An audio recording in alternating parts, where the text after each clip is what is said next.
Мягкой. Я обращаюсь к соотечественникам.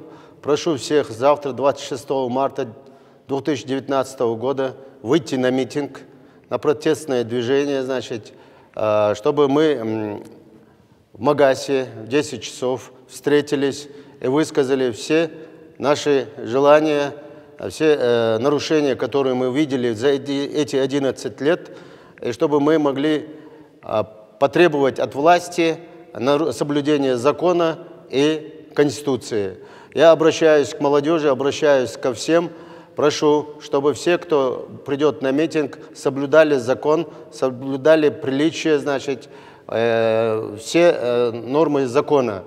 И в случае обращения к вам служащих МВД, там, сотрудников, которые нас охраняют, соблюдать, значит, порядок, уважение к ним проявлять, чтобы у нас есть опыт двухнедельный, который мы провели митинг, значит, и мы показали всему миру, как мы умеем проводить протестные движения. Я думаю, что мы не изменимся от своих правил и проведем этот митинг достойно, без нарушений всяких. Баркал.